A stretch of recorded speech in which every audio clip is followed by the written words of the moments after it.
சர்வதேச கிரிக்கெட்ல பல சாதனை படைச்ச ஒரு 7 பேருக்கு வந்து ஹால் ஆஃப் ஃபேம் அப்படின்னு சொல்லி ஒரு இது நடத்திருக்காங்க. அதை வந்து Hall of ஐசிசி Fame. கௌரவப்படுத்திருக்காங்க. கௌரவம். அந்த கௌரவப்படுத்தினதுல வந்து தோனி மட்டும் கலந்துக்கல அப்படிங்கிற மாதிரியான தகவல்கள் வந்துச்சு. அந்த போட்டோஸ்மே பார்க்க முடிஞ்சுச்சு. யார் யாருக்கு கொடுத்துருக்காங்க அதை பத்தி சொன்னீங்க அப்படின்னா கொஞ்சம் நல்லா இருக்கும்னு நினைக்கிறேன். ஹால் ஆஃப் ஃபேம் அப்படிங்கிறது வருஷம் ஐசிசி அனௌன்ஸ் பண்ற ஒரு இது. அதாவது பாத்தீங்கன்னா அவங்க கிரிக்கெட்ல இருந்து ரிட்டையர்ட் ஆகி ஒரு 5 வருஷம் ஆனதுக்கு அவங்க ஒரு லெஜண்ட்ஸா இருந்த ஒரு ஜாம்பவானா இருக்கிறவங்களை வந்து கௌரவிக்கும் விதமா அந்த ஐசிசி ஹால் ஆஃப் ஃபேம் அப்படிங்கிற அந்த அவார்ட் மாதிரி கொடுக்குறாங்க. இது பாத்தீங்கன்னா இது வந்து நிறைய பேர் இதுவரை தோனிக்கு முன்னாடி இந்தியன் பிளேயர்ஸ் 10 பேர் கிட்ட வாங்கியிருந்திருக்காங்க, இந்த ஹால் ஆஃப் ஃபேம் வாங்கியிருக்காங்க. இந்த வாட்டி அதாவது 2025ல இந்த ஹால் ஆஃப் ஃபேம் 7 பேருக்கு அறிவிக்கப்பட்டிருக்கு. 5 ஆடவர்களுக்கும் 2 மகளிருக்கும் அறிவிக்கப்பட்டிருக்கு. பாத்தீங்க அப்படின்னா இங்கிலாண்டோட சாரா டெய்லர் அவங்களுக்கும் இந்த இது ஹால் ஆஃப் ஃபேம் அனௌன்ஸ் பண்ணியிருக்காங்க. பாகிஸ்தானோட சனா மிர் அப்படிங்கிறவங்களுக்கும் இந்த ஹால் ஆஃப் ஃபேம் அனௌன்ஸ் பண்ணியிருக்காங்க. ஆடவர் அப்படின்னு பாத்தீங்கன்னா யாருக்கெல்லாம் அப்படின்னு பாத்தீங்கன்னா டேனியல் வெட்டோரி, நியூசிலாந்து பிளேயர், எல்லாருக்கும் தெரிஞ்சிருக்கும், கேப்டன்.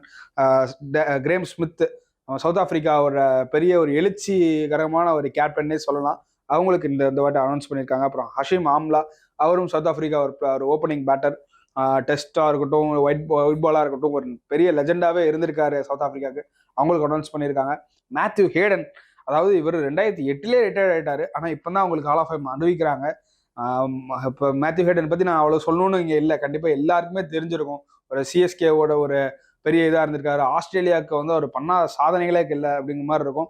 இந்த 4 பேரோட சேர்த்து தான் தோனிக்கும் வந்து இந்த வருஷம் ஹால் ஆஃப் ஃபேம் அனௌன்ஸ் பண்ணியிருக்காங்க. தோனி பாத்தீங்கன்னா அவரும் 2019லேயே வந்து 2019 தான் ஒரு கடைசி மேட்ச் விளையாண்டாரு. பார்த்தோம், அந்த ஒரு ரன் அவுட் நம்மளால மறக்கவே முடியாது.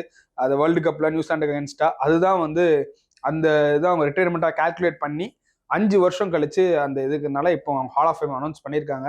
ஈவந்தோ 2020 ஆகஸ்ட்ல தான் ரிட்டையர்மெண்ட் அனௌன்ஸ் பண்ணாலும் அவர் வந்து கடைசியா விளையாடின மேட்ச் அப்படின்னு பார்க்கும்போது 2019. அதனால அதை வச்சு அவங்க கொடுத்துருக்காங்க.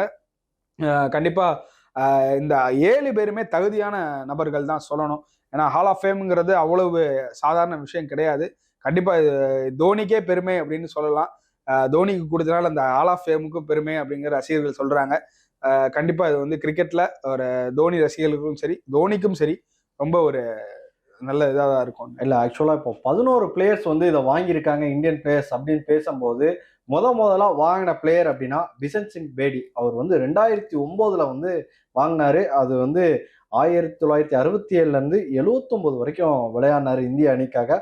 அவரு தான் முதலா வந்து வாங்கினாரு. அதற்கு அடுத்தபடியா கபில் தேவ், அவரும் 2009ல வாங்கினாரு. 1983ஓட வேர்ல்டு கப் வின்னிங் அப்படிங்கிறது வந்து அவரோட லைஃப் டைம் அச்சீவ்மெண்ட்ல வந்து ரொம்ப முக்கியமான நாள். அதை வந்து என்னைக்குமே மறக்க முடியாது. அவருக்காக அந்த இதுக்காக தான் கபில் தேவுக்காக கொடுத்துருந்தாங்க. அடுத்து சுனில் கவாஸ்கர், டெஸ்ட் போட்டியில வந்து இந்திய அணிக்காக அவரை வந்து மறுத்து பேசவே முடியாது. அவரும் அந்த பட்டத்தை வந்து 2009ஆம் ஆண்டு தான் வாங்கினாரு.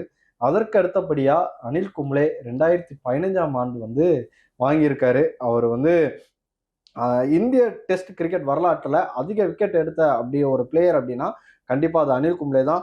619 விக்கெட் அப்படிங்கிறது வந்து சாதாரணமான விஷயம் இல்லைங்க. டெஸ்ட் கிரிக்கெட்ல ஒரு நாள் போட்டிகள்லயுமே பாத்தீங்க அப்படின்னா 337 விக்கெட் எடுத்திருக்காரு. உண்மையாவே அனில் கும்ளே.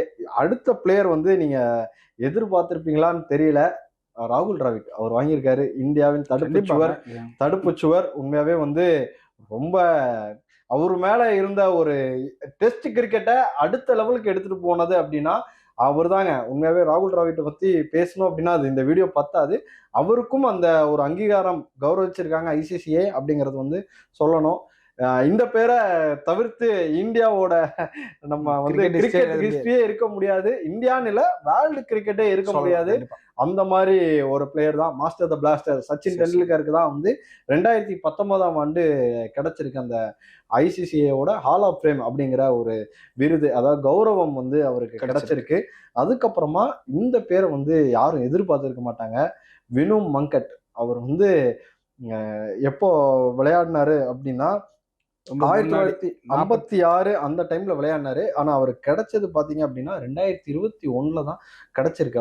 அவருக்கு வந்து ஹால் ஆஃப் ஃபேம் அப்படிங்கிற விருது கொடுத்து கௌரவ. இவரோட பேர் தான் வந்து இந்த மங்கட். அந்த முறைக்கு வந்து இவர் தான் அறிமுகப்படுத்தினதே இவர் தான். அந்த ரூலை வந்து அதாவது இப்போ அஸ்வின் எவ்வளவு ஃபேமஸ் ஆகிறாரோ அதுக்கு முக்கிய காரணம் வந்து மன்கட். இவரை தான் நம்ம அதை கௌரவிக்கணும் கண்டிப்பா. அதுக்கடுத்து முதல் இந்திய பெண்மணி அப்படின்னு சொல்லலாம். ஹால் ஆஃப் ஃபேம் விருது வாங்கின முதல் இந்திய பெண்மணி டயானா எடுல்ஜி அப்படின்னு சொல்லி ஒருத்தங்க. அவங்க தான் வந்து 2023 தான் வந்து வாங்கியிருக்காங்க. அடுத்தபடியா பார்த்தீங்க அப்படின்னா சேவாக்கு 2023 வந்து கிடைச்சிருக்கு, வீரேந்திர சேவாக்கு கிடைச்சிருக்கு. அப்புறம் நீது டேவிட் அப்படிங்கிறவங்களுக்கு வந்து 2024 வந்து கொடுத்துருந்தாங்க. ஐசிசியோட ஹால் ஆஃப் ஃபேம் அந்த விருதை வந்து கொடுத்துருந்தாங்க. அதற்கு அடுத்தபடியா இப்போ 2025 எம்எஸ் தோனி அந்த வரிசையில இடம் பிடிச்சிருக்காரு. இதுல பாத்தீங்க அப்படின்னா எல்லாருமே லெஜண்ட்ஸ் மட்டும்தாங்க. உண்மையாவே வந்து பாருங்களேன், ஒரு வினோ மங்கட்லாம் வந்து அந்த நம்ம சொல்லுவோம் மங்கட்டுங்கிற ஒரு ரன் அவுட் இன்வைட் பண்ணதே அவர் தான். அவரோட பேரையே அதை வச்சிருக்காங்க. வீரேந்திர சேவாக்கு வந்து எவ்வளவோ ஒரு 300 ரன்லாம் டெஸ்ட் கிரிக்கெட்ல அடிக்க முடியுங்கிறதெல்லாம் வந்து எப்படி நினைச்சு பார்த்துருப்பாங்க முதல்லலாம். அதை வந்து சாத்தியப்படுத்தி அதை வந்து எடுத்துட்டு வந்திருக்காரு அவரு. அதனால அவருக்கு ஒரு விருது. கபில் தேவ் இந்தியாவோட பல வருட கனவு அதை வந்து முதல்ல ஆரம்பிச்சு வச்சாரு. அதுல இருந்து எடுத்துட்டு வந்து தோனி ஒண்ணு பண்ணாரு. இப்போ ரோஹித் சர்மா ஒண்ணு பண்ணியிருக்காரு. அவருக்கும் இந்த விருதுகள் கிடைக்கிறதுக்கான வாய்ப்புகள் கண்டிப்பா ஒரு 5 இருக்கும். வருஷம் கழிச்சு கண்டிப்பா இருக்கும். கண்டிப்பா இருப்பாங்க. விராட் கோலிக்குமே கண்டிப்பா இருக்கும். பட் ஆனா அதெல்லாம் இன்னொரு 5 வருடங்கள் வெயிட் பண்ணணும். இன்னும் இல்ல, இன்னும் அவங்க இன்னும் ரிட்டையர்மெண்ட் அனௌன்ஸ் பண்ணல. ஓடியில இருக்காங்க. ஆமா. பட் பார்க்கலாம். ஆக்சுவலா தோனி இந்த ஹால் ஆஃப் ஃபேம் பத்தி சொல்லியிருக்க அந்த கௌரவம் கொடுத்ததுக்கு சொல்லியிருந்தார். இப்போ தலைமுறையா உலகம் முழுவதும் கிரிக்கெட்டுக்கு அளிக்கிற பங்களிப்பை ஐசிசி வந்து இந்த ஹால் ஆஃப் ஃபேம் அப்படின்னு சொல்லி கௌரவிக்கிறாங்க. இந்த ஒரு பெரிய மரியாதையா நான் நினைக்கிறேன். என் வாழ்நாள் ஃபுல்லா மறக்க மாட்டேன், என்னைக்கும் நினைவு வச்சிருப்பேன் அப்படின்ட்டு பேசியிருக்கிறாரு. கண்டிப்பா தோனிக்கு மட்டும் இல்ல, நம்ம இந்தியன் கிரிக்கெட்டுக்கே இது வந்து ஒரு பெருமையான விஷயம்தான். ஏன்னா ஒரு நீண்ட காலமா ஒரு கிட்டத்தட்ட பாத்தீங்கன்னா 83க்கு அப்புறம் ஒரு டீம் வேர்ல்டு கப் அடிக்காத இந்த டீமை வந்து வேர்ல்டு கப் அடிக்க வச்சு, அதுக்கப்புறம் 2013 இருக்கட்டும், 2007 இருக்கட்டும், ஒரு பெரிய இந்தியன் டீமுக்கு ஒரு பூஸ்டா இருந்த ஒரு எம்எஸ் தோனிக்கு கண்டிப்பா இன்னும் பல பேருக்கு வந்து கிரிக்கெட் விளையாட வரணும். ஒரு ராஞ்சி மாதிரியான ஒரு பின்தங்கிய ஒரு பகுதியில இருந்து ஒருத்தர் வந்து இந்தியாவோட தலை சிறந்த ஒரு வீரரா முன்னெடுக்கிறாருங்கிறது ஒரு ரொம்ப பெரிய பயணம் அது. அந்த பயணத்தை நம்மளால மறுக்கவும் முடியாது, மறுதளிக்கவும் முடியாது. கண்டிப்பா வந்து தோனிங்கிற ஒரு லெஜண்டுக்கு ஒரு சரியான இதுதான் சொல்லி ஆகணும்.